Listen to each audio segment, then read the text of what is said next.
Kembali lagi di channel saya dan bersama saya Han. Kali ini kita masuk ke Stotis spesial atau kita sebut aja paranormal experience. Kalau Stotis spesial ini yang bercerita adalah narasumbernya langsung gitu. Dan di sebelah saya ada narasumber langsung yang mana dia ini adalah teman saya sendiri. Boleh dikenali dulu namanya? Ya, perkenalkan nama saya Anugrah Raharjo Sinaga. Jadi saya punya kisah horor gitu ya. Kisah horor bertepatan di tahun 2019 kemarin. Itu pas kejadian pas saya masih di kos. Nah, jadi kan tahan dulu. Oke, sebelum lanjut ceritanya, mohon di-subscribe, like dan share langsung.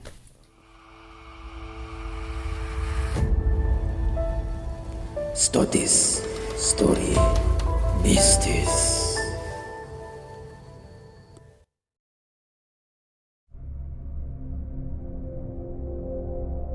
Oke, jadi awal cerita itu di tahun 2019 gitu ya? iya, tahun Pas 2019. masih Di di kos. kos. Mau masuk di kos apa udah di kosnya apa kayak mana apa Pas sudah di kosnya. Pas udah di kos. Pas di Baru di kos apa udah lama di kos gitu? Udah gimana ya, dibilang baru juga iya, dibilang lama juga iya, jadi ya masih gimana gitu. Ya udah, langsung diceritakan awalnya itu gimana? Oke, jadi waktu itu bertepatan nih, saya ulangi lagi ya, bertepatan di tahun 2019 pas saya masih di kos tuh. Jadi udah agak lama kan di kos itu, memang agak lain gitu hawanya. Memang pokoknya beda lah hawanya tuh di mana gitu. Pokoknya di luar dari kos itu lain. Contoh kayak misalnya di jalan gitu ya. Kalau di jalan, pas di jalan dingin, pas masuk ke wilayah tiba-tiba panas kayak gitu. Wilayah apa? Wilayah Kayak, kosnya gitu. gitu. Maksudnya pas di luar kos dingin biasa aja gitu, sejuk gitu, dan pas masuk kos kok agak panas gitu, agak gimana gitu. Cuman ya gitu, entah apa gitu. Agak lain aja. Jadi di situ udah agak lama apa kan. Jadi ibu kos pernah bocorin satu gitu. Kalau kalian mau ngumpul-ngumpul, kan aku juga dulu suka namanya ngumpul gitu sama teman gitu, suka ngajak, nanti main ke kosku ya gini. Maksud saya kan biar nggak kesepian gitu di kos kan. Biar rame gitu kan. Jadi nanti ke kos ya, ayo. Tapi nggak usah di kosnya, kita duduk di depan pagarnya itu aja. Kan di pagar itu ada pohon gitu, pohon rame, pohon kayak pohon matoa, pohon mangga gitu. Jadi pas pula di bawah pohon mangga tuh ada apa namanya, ayunan. Ayunan bentuknya ayunan besi. Ayunan besi aja. Ayunan besi. Yang biasa itu. Ayunan biasa. Jadi situlah kami duduk malam itu, lampu kami nggak lampu apa-apa, lampu jalan. Jadi pas di kami itu kan ada simpang 3 namanya, simpang 3. Nah, jadi kok belok kiri ini kos kami. Jadi ini jalan mau ke sana lagi. Di sinilah jalan mau keluar ke arah sekolahku gitu kan. Pas di situ, jadi di situ ada tinggi berdiri apa namanya, lampu jalan. Nah, kami cuma di situ aja ngandalin lampu jalan itu aja, duduk situ kan. Udah agak lama, udah seling berapa hari kan ibu tuh cerita sama kami, cerita sama aku gitu. Nugrah, kamu kalau misalnya mau ngumpul jangan terlalu sering di situ ya, karena aku penasaran gitu kan. Ditanya lah, kenapa bu gitu. Jadi ibu bukan anak nakutin gitu kan. Itu dulu ada namanya pernah kejadian anak perempuan bunuh diri di situ. Di salah satu pohon itu apa? Iya, di salah satu pohon di situ. Dulu katanya di situ ada pohon besar. Ada pohon besar di situ kan. Pohon apa? Nggak ditanya pohon. Nggak tahu pula pohon apa itu. Pohonnya nggak dijelaskan pohon apa. Pokoknya pohon besar gitu kan. Jadi di situ ada kejadian perempuan bunuh diri. Aku tanya lagi sama ibu tuh, bunuh dirinya karena apa bu gitu kan. Ya ibu juga nggak tahu. Katanya isu-isunya karena depresi sama apa namanya, diputusin sama pacarnya. Pas pula kakak itu yang perempuan yang bunuh diri itu di kos ibu itu juga. Oh, kakak kandungnya? Bukan, nggak, maksudnya yang bunuh diri itu tinggalnya tuh di kos kami gitu. Oh iya. Oh, pas di kamar itu? Enggak, kan? Di kamarmu? Enggak, kan kami ada 3 kos yang dempet-dempetan rumahnya apa dindingnya. Oh, di salah satu. Pas di tengahnya itulah. Oh, pas di tengah. Aku di pinggir. Oh, di pinggir. Kakak itu di tengah, artinya abang-abang Jadi, lagi. yang bunuh diri itu Di tengah. di tengah. Yang di kosnya di tengah. Ya. Oke. Jadi situlah, oh ya bu, makasih ya bu. Iya. Udah agak lama kan, aku kos kan awalnya berdua. Aku sama bang seniorku si A gitu kan. Ada berdua aku sama bang itu.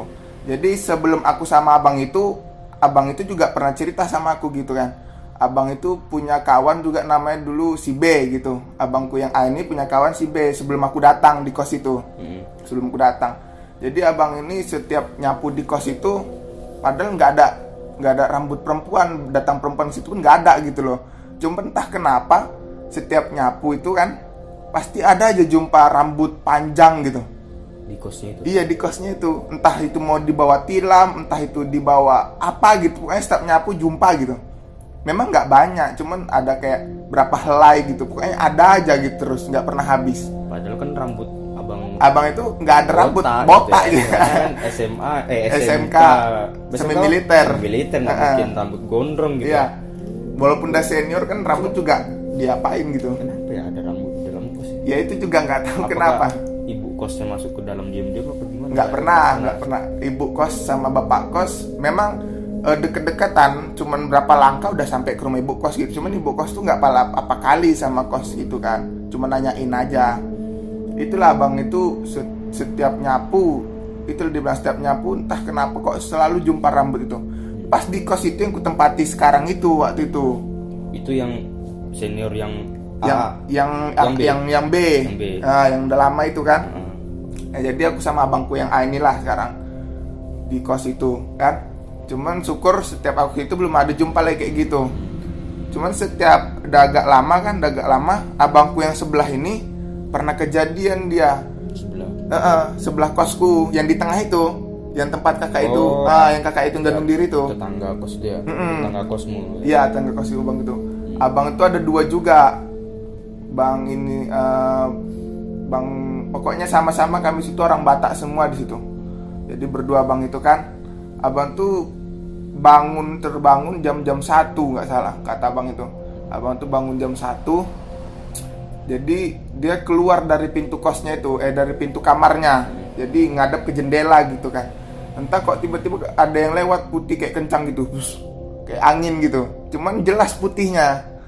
Nah, itu nggak tahu kenapa gitu. Jadi abang, karena perasaan abang tuh udah nggak enak gitu kan, abang tuh masuk lagi ke kos, ke dalam kamarnya. Satu ngapain gitu? Ya, kata abang itu, abang tuh apa? Terbangun. Entah karena apa gitu terbangun abang itu.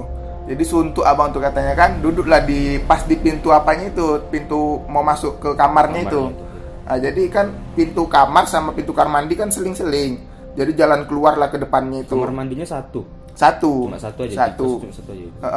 Satu kamar apa? Kamar mandi. Enggak, satu kamar satu kamar mandi. Iya. Oh, iya. Jadi enggak satu untuk kami semua, bukan. Masuk gitu tadi. Bukan berarti bukan satu kamar mandi, bukan untuk semua berarti. Bukan. Nah, jadi lanjut lagi ya. Jadi di situ, jadi pas di situ kan abang tuh kan berdua di kos ini. Yang bikin aku takutnya tuh gitu nih, abang tuh berdua. Jadi abang tuh tidur lagi kan. Pas dia tidur tutup mata, di belakangnya ini kayak ada orang gitu kan. Jadi gesernya apa gini. Dipikir abangku ini karena masih tutup kan, abangku yang depan itu. Yang di kamar itu kan berdua. Jadi dipikirnya itu kawannya itu. Kawannya itu yang di belakangnya itu kok tidurnya dempet kali gitu kan.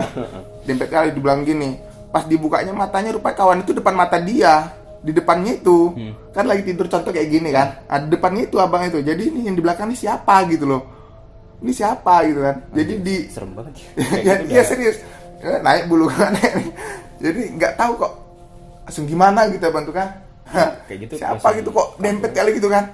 Jadi di apa dia kan kayaknya katanya rambutnya panjang gitu, langsung lah diambil selimutnya, langsung tutup mata, dia tutup kepala, langsung semua ditutup badannya itu. Iya, langsung ketakutan abang itu kan. Paginya itulah cerita dia sama kami pas mau berangkat sekolah kan, berangkat sekolah bareng karena kan satu kos gitu kan. Itulah, udah agak lama kejadian. Nah, itu yang dibilang ibu kos gitu. Kalian jangan sering ngumpul di tempat yang kalian biasa ngumpul itu. Karena kan kami awalnya belum tahu, cuman karena udah tahu kami ya, nggak adanya itu pikir kami gitu kan. Iya. Apa mungkin marah? Bohongnya itu kan pikir gitu kan, nggak percaya kami kan. Mungkin kayaknya nakut-nakutin biar kami nggak ngumpul-ngumpul lagi situ. Tapi beneran. Jadi waktu itu pas jam 11, tengah 12 kami tuh lagi ngumpul gitu kan. Jadi ini pas mau pulang. Jadi kami lagi gimana ya, lagi main gitar lagi tuh. Oh ya udah jam berapa nih, balik yuk, kosku juga mau tutup gitu kan. Jadi pulanglah semua orang tuh. Jadi ada kawanku nih onda ugal-ugalan keluar dari gerbang kos itu. Dari gerbang kosku. Jadi yang bonceng 3. yang satu nyupir, otomatis depan lah nyupir kan, yang di tengah ngadep ke belakang. Gila banget. Iya, duduknya ngadep ke belakang. Goblok. Nah, Terus, jadi ya, jangan kayak gitu ya. jadi Bonceng yang 3 yang tengah ngadep belakang. iya, dua-duanya tuh, yang tengah sama yang belakang ngadepnya ke belakang. Oh, iya. Jadi iya. yang di depan cuman fokus ke depan gitu nyupir, cuman agak belok-belok gitu, setengah dia apa-apakan sama dia, suka-suka gitu kan. Pas dia keluar dari gerbang itu kan, pas pula setengah ada kanan gitu di tempat di mana waktu itu katanya di situ pohon besar yang bunuh diri itu di situ kan. Jadi langsung tebir-bir lah, dari langsung tebanting Honda tuh kabur dia kencang-kencang. Kenapa gitu? Udah antar aku pulang, nggak mau lagi main ke kos mau aku, katanya gitu. Kenapa? Ada nampak pocong udah di situ katanya. Jelas sekali, aku enggak, pokoknya sampai nyebut lah dia di situ kan, nyebut ya, tahu lah gimana gitu kan. Nyebut. Jadi kawanku yang ngadep ke belakang ini namanya nggak tahu apa-apa kan, namanya nggak nengok kan. Jadi ya sama-sama kabur lah jadinya. Kaburnya Motornya di mana? kok motor tinggal di situ ya, aku di kos dia. Aduh, kayak mana nih, gimana nih, kawanku udah kabur semua, Honda tinggal situ. Jadi ada kawanku situ kan, diberdirikan Honda tuh, berani dia kan, diberdirikan Honda tuh, balik dia. Jadi kawanku tuh dikawani gitu, balik ke kos lagi. Kenapa cerita gini. Tadi situ aku ada nampak pocong, sumpah demi Allah nggak bohong. Pokoknya gimana kali dia pokoknya ngeyakinin kami gitu kan. Sampai di situ rupanya beneran gitu. Beneran ada di situ. Nampak semua gitu kalian? Enggak, cuman aku sama kawanku yang sama marga Sinaga juga kan. Anjir. Sama Epic banget ya bisa nampak langsung gitu ya. Iya, gitulah. Dikasih Cuman tahu. aku sama kawanku itu yang nggak nampak. Cuman kawanku yang 3 ini nampak. Enggak, kawan. Oh ya, kawan satu kos, bukan? Bukan, kawan yang main ke kos. Kan 3 orang tuh. Kan Yang mana? Yang bawa kan nampak. yang bawa nampak. Terus Yang pas dah mau pulang lagi yang di tengah yang nampak. yang Gantian tengah. nyupir. Gantian supir iya. yang nyupir tadi nggak berani. Itulah. Rupanya kawanku yang ketiga ini yang di belakang ini sebelum kejadian itu rupanya udah pernah nampak juga, cuman dia nggak pernah cerita sama kami. disitulah terbongkarnya. Disitulah kebongkar. Jadi kawanku yang 3 ini agak naik bulu kado. Agak merinding. Jadi kawanku ini dari situ kan baru dia cerita. Iya, sebenarnya aku ada pernah nampak juga di situ, cuman bukan wujud pocong gitu. Wujudnya ya kayak, maaf kata, kayak si cantik gitu loh. Miss K lah ya. Itu lah. Aku udah pernah nampak juga, cuman aku diem-diem aja. Maksudnya biar kita tuh ngumpul di situ nggak pala apa kali gitu kan. Tapi karena kawanku ini udah nampak bener gitu kan depan mata dia gitu loh. Disitulah Pas semua kan gelap nih, jadi kena senter sama fokus ke lampu apa dia, lampu Honda gitu, kena sorot gitu kan. Jadi kan jelas sekali gitu. Ya langsung lah dibanting Honda tuh, kabur dia. Itu kawanku baru situ bongkar-bongkaran semuanya. Oh ya, aku gini-gini. Wow, saya tuh nggak berani lah kami ngumpul di situ. Terus sepi kosmo. Enggak, kalau masalah sepi enggak. Saya tuh kami nggak berani ngumpul di situ aja lagi gitu loh. Oh, di Pohon. Di pohon yang tempat kami biasa duduk itu. Jadi kalau ngumpul paling di dalam kos. Udah di kos aja, di kos di cerita-cerita. Rokok. Enggak. Jangan dicontoh lah. Jadi contoh ya. Cuma jadi di kos itu ada ceritanya. Bukan berarti hantunya nggak di kosmu itu ya berarti ya? Ada juga. Oh, ada juga. Itu yang tadi abang seniorku itu. Yang tidur. Maksudnya kan bukan di kamarmu kan? Maksudnya itu di samping kamarmu. Oh, di kamarku juga ada. Yang mana? Oh iya, aku lupa. Jadi abangku itu jam berapa gitu ya? Abang yang mana? Yang si A? Abangku yang satu kos, si A. Si A kan? Si A, abangku yang satu kos sama aku itu. Jadi tidurlah kami nih, tidur. Kan kami tuh ada 2 kasur. 2 kasur, satu orang kan satu kasur. Bawa kasur pribadi dari luar gitu. Kalau dari kosnya nggak disediain. Jadi tidurlah. Pas tidur abang ini terbangun kan. Pas itu di satu kos di kamarku itu terbangun kan. Siap tuh tidur lagi abang itu. Katanya kena timpa gitu. Kayak mana orang kena timpa itu nggak bisa gerak. Kok ketindihan ya? Ketindian gitu. Ketindian dia cuman nggak bisa ngapain, cuma matanya aja yang terbuka gitu, nggak bisa gitu, nggak bisa gerak. Tahu lah ketindian gimana gitu kan. Jadi udah agak lama bang tutup mata berdoa. Tapi pernah nggak sih kau kena ketindian? Nggak, belum pernah. Ya. Jadi abang tuh tutup mata lagi kan, berdoa, lepas lagi, udah bisa gerak lagi dia kan. Dibangunkan aku katanya dibangunkan. Nuk gitu kan. Sampai tampar aku katanya. Aku sampai tampar dibangun. Nuk gini pokoknya aku nggak bangun gitu. Aku nggak sadar. Aku nggak tahu kok aku tuh ada dibangunkan malam itu juga kan. teman abang tuh cerita aku tuh dibangunkan sampai ditampar-tampar cuma nggak bangun katanya gitu. Udah gak lama abang tidur lagi kan, ketindihan lagi yang kedua kalinya. Itu jam berapa tuh? Entah jam berapa, sekitar pokoknya dari jam 1 ke atas lah itu. Jam itu ke atas. Abang tuh ketindihan lagi sampai kedua kalinya tuh. Siap tuh dah berdoa lagi kan, tutup mata lagi dah. Siap tuh lepas lagi. Dah siap tuh bingungnya aku katanya kan, Nuk coba buka pola HP-mu, aku bangun katanya. Pas abang bangun? tuh bangun, aku nggak sadar juga. Aku juga nggak sadar, cuman kata abang itu aku bangun. Padahal kau sendiri nggak sadar Aku kalau kan kamu- sendiri nggak sadar gitu. Abang tuh minta kayak gini, Nuk coba buka apamu Nuk, pola HP-mu kata abang itu kan. Ya aku bukakan lah, bukaan ini. Aku nggak tahu kalau aku tuh bangun gitu kan. Cuman kata abang tuh aku bukakan. Jadi main HP ku lah abang itu kan. Dulu kan gameku banyak. Jadi main game abang tuh lah buka-bukain lah, buka YouTube lah, entah apa lah itu dibukainnya kan. untuk mengusir rasa takut. Mengusir rasa takutnya mungkin kan. Kok begitu ya? Gak tahu. Udah selesai tuh kan ngantuk abang tuh. Ngantuk, tidur lagi dah. Ditindih lagi. 3 kali. 3 kali berturut-turut dia ditindih gitu. Terakhir abang itu apalah berdoa lagi kan, udah lepas nih yang 3 kali kan. Disuruhnya aku geser nuk kata gitu. Aku bangun lagi. Malah aku katanya sempat berdiri katanya. Sempat aku berdiri kan. Geser nuk katanya. Jadi satu kasur itu berdua kami. Jadi satu kasur yang kosong itu gak ada ditempati. Yang punya abang itu gak ditempatin. Jadi satu kasur berdua kami situ jadi. Barulah di situ abang tuh bisa tidur tenang katanya sampai pagi. Makanya pagi tuh aku terkejut kan. Loh, bang ngapain bang dempet sama aku gitu? Wah aku nggak tahu tadi malam ceritanya gimana kata bang ini sama aku. Baru udah selesai di situ kan pas berangkat sekolah, pulang sekolah lagi nih. Ibu tuh jadi aku ceritain ke ibu kos.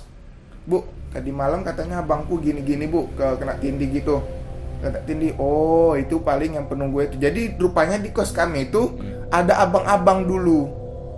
Sebelum kalian. Sebelum kami ada di situ di sekolah itu kan, sebelum kami pernah ada kos di situ, mau abang seniorku, mau aku belum ada di situ. Jadi di situ dulu di kos itu ada abang-abang yang sempat di kos di situ. Rupanya abang itu meninggal juga, meninggal karena kecelakaan. Meninggalnya di tempat di mana kejadian di situ kan. Cuman kosnya di kos kami itu pas di tempat yang kami tinggalkan di situ. Mungkin kata ibu tuh mungkin arwahnya itulah yang yang kangen sama kosnya gitu kan. Masih menghinggapi. Masih mengingat situ. Jadi mulai dari situ kan karena abangku kesal gitu kan. Nanti malam ku bikinlah kamera di apaku katanya di samping pintu gitu. Iya di samping Sampai masukin kamera. Iya di kamera sendiri gitu. Bikin kamera maksudnya biar kalau misalnya nanti aku kejadian gitu kan bisa nampak siapa gitu. Cuman udah semenjak dibikin kamera tuh nggak pernah kejadian lagi. Aman Banget ya. nggak tahu. Pokoknya yang paling seremnya menurutku sih itu. Cuman kalau aku sih belum ngerasain jangan sampai lah gitu ya. Jangan sampai. Tapi udah tadi katanya kan bangun. Tapi kok sendiri nggak ngerasain bangun gitu. Oh, Nah, iya. itu berarti udah pengalaman. Tapi nggak sadar. Iya gitu nggak ya. sadar, aku nggak sadar kalau aku tuh ada bangun gitu. Cuman kata abangku itu aku bangun, cuman entahlah gitu ya. Yang paling seremnya sih menurutku itulah, yang yang abangku tadi, yang berdua itu. Padahal Di belakangnya kok bisa? bukan kau yang sebelah. Iya yang Yang sebelah. belakang gitu ya. Kok bisa gitu Dia loh? nggak ada ngelihat ke samping apa kayak langsung nutupin. Langsung badan. nutup ya nggak berani lah, ya takutnya mungkin dia kan takut kejadian kesana ke belakang gini kan. Wih, kurasa Langsung mau. Wih, naik buluku. Entahlah kayak mana kejadiannya itu. Berdua di kos cuman siapa di belakangnya itu? Gitu makanya lah. Tapi kau sendiri nggak ada pernah nampak apa gitu? Kau kan sering nembak nih, malam-malam sering nembak burung, Iya, nembak. burung, ayam hutan atau apa gitu ya? Belum Belum ada. Jadi belum. jangan sampai lah. Cuman kalau kejadian, kalau memang aku yang ngerasain sendiri ya, nampak sih belum ya, nampak belum. Cuman kok ngerasain sendiri pernah di rumah sendiri. Tahu nggak dulu keluarga yang pernah tinggal di jalur 2 si C itu, pokoknya si C ada keluarga C gitu kan? Dekat rumahmu lah ya. Bukan di jalur 2. Ya pokoknya masih satu kampung lah. Satu kampungnya di situ kan. Jadi di situ ada namanya keluarga aku dulu waktu kecil sering main ke rumah dia gitu kan. Sering main ke rumah dia, anaknya itu kan kawanku. Main situ. Rupanya agak lama dapat informasi banyak orang tuanya meninggal. Meninggal di situ. Meninggal entah karena apa gitu meninggal gitu kan. Masih kecil lah ya belum tahu. Masih kecil belum tahu apa-apa gitu. Jadi orang nggak sempat ngelayat. nggak sempat ikut namanya ngelayat kayak gimana itu lah, kalau orang meninggal kan wajib ngelayat awak kan, melihat gimana gitu orang tua gitu kan. Jadi orang tua aku nggak sempat ngelayat. Jadi di malam itu selesai kejadian meninggal itu kan, jadi aku tidur di kamar. Aku sendiri tidur di kamar, abangku di kamar, kakakku di kamar. Tahun berapa nih? Itu udah lama. Masih SD nggak salah, SD. Ya SD. Jadi mama sama bapakku tuh di depan TV. Depan TV dekat di depan TV itu ada pintu kan? Ada pintu. Jadi di belakang pintu tuh misalnya ini ada WC. Ada WC kamar mandi, kamar mandi kami biasanya di situ. Jadi aku tuh dengar kayak ada suara orang mandi gitu. Padahal itu malam gitu ya. Udah malam jam berapa gitu. itu? Sekitar jam 1 jam 2. Iya. Parah sih kalau mandi malam jam Udah 1 jam. aku ada yang mandi gitu kan. Misalnya- jebar jebur gitu. Kayak mana orang mandi kayak gitulah suaranya kan. Jadi aku bangun, aku hidupkan lampu. Cetek lampu kamar kan. Aku tengoknya, loh, kakakku di sini, abangku sini, mama. Jadi siapa yang mandi pikirku gitu kan. Ya aku takut gitu kan. Ada tidur lagi lah aku bilang kayak gitu. Tidur lagi saya tuh berani lihat. nggak berani aku ke kamar mandi tuh siapa gitu. Nanti kok misalnya seandainya aku beranak apa kan, kayak gayungnya melayang wah, nggak jadi orang aku. Itu parah. Rupanya paginya mama aku juga merasakan, Juga tahu ya. juga tahu gitu, mama aku juga tahu gitu kan. Bangun di juga, jam yang sama. Gitu. Enggak, bukan di jam sama, cuman kejadiannya kayak gitu juga. Oh, kayak gitu juga. Dibilang kayak gini. Oh, berarti harinya beda gitu. Harinya sama. Oh, hari sama. Hari sama, cuman mungkin kata mamaku duluan kan. Sabtu udah mamaku tidur lagi, aku lagi kejadian gitu. Bangun gitu. Dan nggak ada yang berani melihat. Nggak ada yang berani ngeliat. Soalnya pas di situ kan mamaku cerita gini, kalian tadi pagi ada nggak dengar suara orang mandi gitu? Baru aku yang jawab sendiri, aku ada dengar, abang sama kakakku nggak dengar. Karena aku kan sempat bangun, berdiri dari tempat tidur itu ngidupkan lampu loh. Nah, jadi mamaku cerita, aku pikirnya bapakmu apa itu mandi itu. Pas ku pegang gini, bapakmu di sampingkunya kata mamaku gitu kan. Jadi siapa itu? Wah, itulah mak, aku bilang gitu. Mama sih nggak ngelayat kayak gitu. Kami mungkin ya Sampai didatangi ke sampai rumah datang gitu. ya. Karena kan Tapi kalau datang sampai ke rumah kok ngapa mandi? ya itu mungkin kayak mana ya, mama kan nggak sempat ngelayat gitu, mungkin karena pas mikir gitu aja, mungkin mama nggak sampai ikut mandiin gitu loh. Oh, di situ ya. Kan Di situ. kok soalnya Pikirannya. kami tuh akrab banget gitu loh sama keluarga itu, Udah deket. deket kayak saudara gitu sama keluarga si C itu, sama keluarga kami gitu kan. Karena aku pun sering main ke situ. Nah itu karena mungkin nggak sempat, orang tuh bapakku kerja, mamaku juga kerja, mungkin nggak sempat ngedatang situ ngelayat tuh mandiin gitu ya. Itulah kalian pikir. Oke, cukup sampai situ aja ceritaku. Banyak juga pengalaman si Nugra ini. Aku nggak nyangka juga rupanya ada pengalaman hantu. Bagus. Aku nggak pernah ini ngalamin hantu di Sumpah. Dengar Nugra pernah lihat putih-putih terbang. Iya, katanya ada tayangan anjay. Oh, Oke, guys. iya itu ada juga. Oh ya, satu lagi. Ada lagi. Yang mana? Ada lagi waktu itu pas aku nembak itu.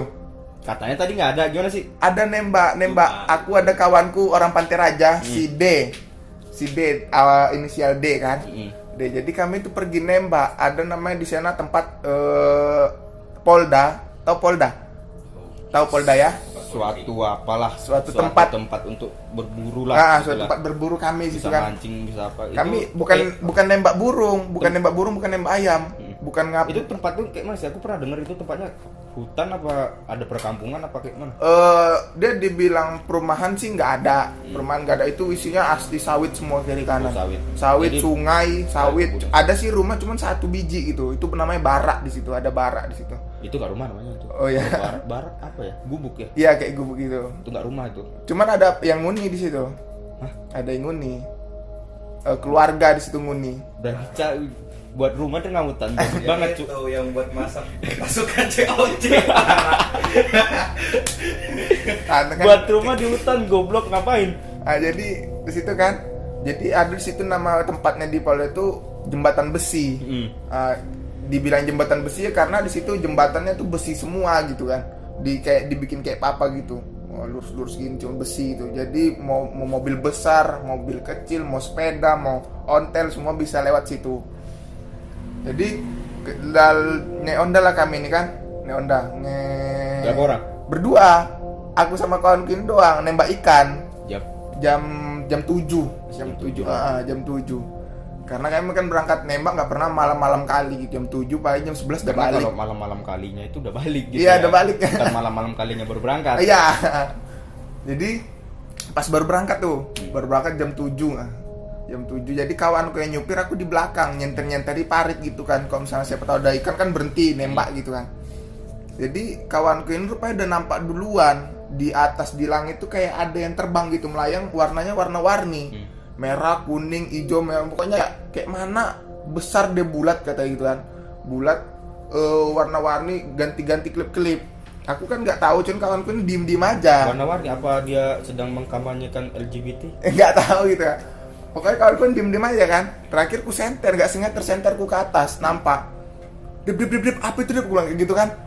Wih, itu dari tadi aku udah nampak gitu. Apa itu? Oh, berarti kalian berdua udah nampak? Enggak, pertama aku belum nampak. Kawanku ini udah nampak, cuman dia diem aja, nggak mau ngasih tahu aku. Ya artinya kan berdua udah nampak. Oh, artinya. iya. Tapi kan nggak saling. Butuh waktu selingan gitu. Terus? Jadi setelah dia nampak, baru aku nampak. Baru kami senteri. Baru kalau di kawanku yang depan ini nyenteri kan, disenter dia kan. Sambil bawa motor. Ambil motor, astagfirullah. Jadi udah gak lama kan, jadi asap. Pecah itu. Gede banget. Pecah itu ya. Jadi warna-warni itu yang kami tengok kan, astagfirullah, kawanku yang nyebut-nyebut gitu kan. Udah melayang tinggi besar gitu kan. Makin lama makin besar itu pecah. Jadi asap gitu. Jadi kami tuh memang takut kali di situ kan. Wih, kayak mana nih? Jadi nggak ini pulang aja gitu. Memang di jembatan besi itu memang mana ya? Dibilang katanya rawan juga soal begituan. Soal begituan kan. Jadi berhentilah kami di jembatan pertama. Setelah jembatan besi ada simpang pertama situ. Apa namanya? Simpang pertama lah. Jadi berhentilah kami di situ, berbincang kami tuh. Nah, udah kita lanjutkan nggak? Udah lanjut aja lah, lanjut. Jadi nggak kami lupakan itu semua. Jadi nembak kali gitu. Setelah itu nggak ada lagi kejadian. Setelah itu nggak ada lagi. Cuma kejadian Asap itu warna-warni kan, merah, kuning, siapa yang paling pekat merah itu jadi apa asap deh. Apa itu Banaspati nggak tahu. Iya katanya gitu. Banaspati kan? Katanya Banaspati. Kok Cuman Banaspati kan warnanya warna-warni gitu kan. Ngejar katanya gitu. Itu Banaspati. Cuman pas pulang ku tanya, ada di situ abang satu main juga. Inisial G. Bang G itu kan. Jadi ku tanya bang tuh, "Bang, kamu gini loh, Bang, tadi pas berangkat itu. Oh, itu apa itu? Orang ngirim santet katanya." Santet di hutan. Orang ngirim santet. Bukan maksudnya di hutan, memang jalannya lewat situ gitu loh. Oh iya. Mungkin kayak dari tempat A gitu kan mau ke tempat B harus melalui itu. Jadi nampak sama kami gitu. Nggak sengaja nampak. Nggak sengaja nampak, makanya itu kata abang itu. Berarti gagal dong. Iya, gagal gitu kata abang itu. Nampak kalian tuh gagal sebenarnya. Katanya gitu. Kata abang itu gitu. Santet itu kalau misalnya nampak sama orang dia gagal, bakal kembali ke pemiliknya. Makanya itu dia kirimnya di hutan gitu ya. Biar nggak nampak gitu. Dan nampak sama kalian. Ya, rupanya karena kebetulan kami ada di situ nampak pula kan. Itu kata abang itu kan kayak mana dia wujudnya, tanya abang itu kan. Pas kami nampak dia langsung pecah bang, kayak asap itu gitu. Iyalah pas itu kata kiriman santet kayak gitu. Tapi ngeri juga ya pas nembak malam-malam. Kita pernah nembak bulan berapa tuh semalam dia? Pokoknya tahun ini antara bulan berapa tuh? Yang mau nembak ruak-ruak di arah sana. PKS. Bukan PKS, arah SP3 sana itu. Tahu. Iya. Bulan berapa tuh? Nggak tahu, pokoknya itulah yang dengar suara elang. Ya, iya, suara elang. Kami kan lagi di belakang, kita kan 3 motor kan. Iya. 3 motor kan. Kau sama siapa? Sama Andre itu ya? Enggak, aku sama Tala. Sama Tala. Aku sama Andre. Aku sama Andre kan. Jadi ada simpang 4. Kita dari arah sini kan akan ada ruang gudang gitu kan. Iya. Kita belok kiri. Iya. Belok kiri atau belok kanan tuh? Belok kiri lah pokoknya. Belok kiri terus ada palang gitu kan. Terus kita satu-satu gitu lewatnya. Iya, lewatnya satu-satu karena jalannya kan memang sempit gitu. Sempit satu-satu. Jadi pas pula kami dari paling belakang posisinya. Aku bawa motor gitu kan. Si Andre bilang, "Kok perasaan gak enak gitu." Tadi aku pun denger di arah gudang itu, di gudang yang samping kita sebelah kiri itu ada kayak suara elang. Iya. Kayak suara elang tuh yang kayak melengking gitu kayak ya. Elang kayak jaga sarang gitu kan. Padahal nggak ada pohon tinggi gitu kan. Sedangkan elang tuh kan yang namanya bikin sarang kan nggak pernah namanya di tempat yang rendah gitu kan. Positif thinking aja mungkin burung lah ya, entah mungkin apa. Burung gitu. Itu pas kan aku yang ngajak cari biar kita tembak gitu kan. Cuman kata si kawan ini si kawan nggak enak pula perasaannya, ya udah berangkat lagi lanjut. dan itu pun nggak ada terjadi apa-apa lagi, masuk hutan busuk pun nggak nampak, Aman. aja. Ya udah nggak ada lagi Nggak ada. gitu ya. Oke guys, itu segitu aja lah cerita dari Nugrah Sidaga. Thank you. Kita akhiri dari sini. Semoga pengalaman ini kita bisa ambil hikmahnya. Seperti jangan, kalau udah dilarang ya udah ikuti aja lah. Nggak usah dilanggar seperti anak sebelah ini. Dia udah dilarang sama ibu kosnya tetap main-main. Ya karena apa? Karena nggak percaya gitu kan. Rupanya beneran kejadian, tapi syukurlah nggak nampaknya sama aku, sama kawanku nampaknya. Ya kita akhiri.